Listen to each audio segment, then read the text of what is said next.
In 1824, when the soldiers arrived here to establish Fort Gibson, this would have been the furthest military outpost that the United States had into the west in this part of Indian Territory.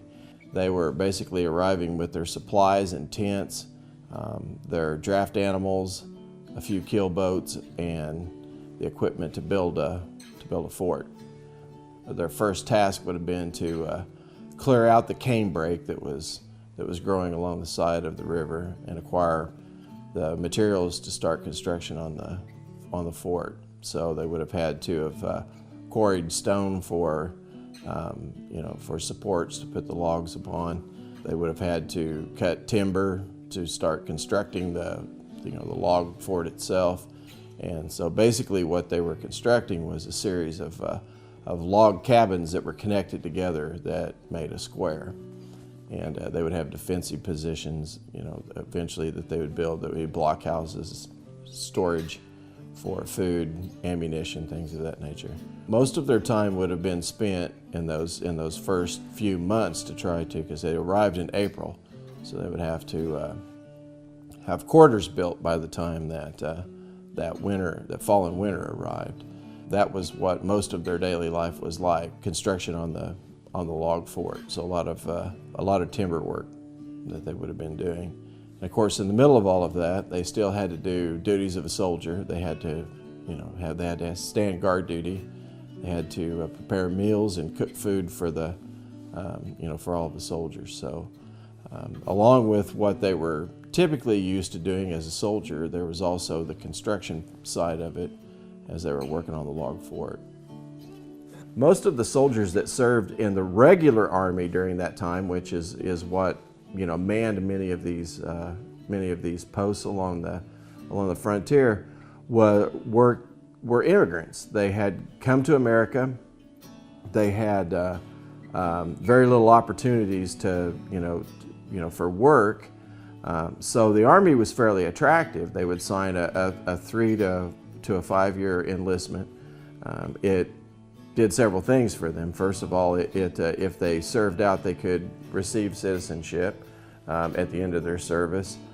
In some cases, maybe they were granted that as they enlisted in the Army. But it would also get them onto the frontier. So once they served out their enlistment, then they could, they had paid for their passage to get, out to where there was land available in Missouri and Arkansas and places that were being open for settlement. And it also gave them food, clothing, shelter. So it was a fairly attractive offering to be able to go into the Army. Now, not that Army service in the 19th century was the greatest occupation in the world, because it was a very rough life. But many of these soldiers also were bringing military experience that they had gained in Europe. So most of them were coming from Ireland, from Poland, from Germany. So the enlisted body of the American Army at that time really consisted of about 55% immigrants to America, and the rest of were native-born Americans. The Army provided a basic diet for the soldier, mainly based around bread and meat. Most of that is a pork product that would be heavily salted. That there were times where we do know that the Army they were raising animals, that they would also receive shipments of live animals to be butchered, cattle, hogs. A lot of the archaeology that we dug up is a whole variety of different animal bones that we had found, in the mess, where the fireplaces of the mess kitchens and in the dumps. So we know that they were eating fish, that they were, so these are all supplements to their diets, but they were eating fish and possum. We had raccoon bones. There were buffalo bones, deer, and chicken bones as well. Although, we don't, the chickens are more valued for their eggs, and we also found eggshells. So that we even found peacock bones in one of the test pits down there. So we know that they're supplementing their diets with other animals and game that they're able to acquire around the military post. But the main staple is salted pork and bread. Each military post would, once they got established, would build a bake oven and they would bake almost on a daily basis to produce bread for the soldiers. We know sometimes that they purchased large amounts of corn for animal feed and to feed the soldiers, so a lot of corn products that are being introduced into there.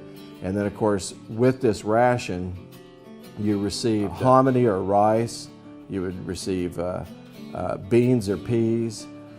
There would be vinegar that would be issued along with that, so that anything that they were growing on the site or that they could acquire, that they could use the vinegar to help preserve it.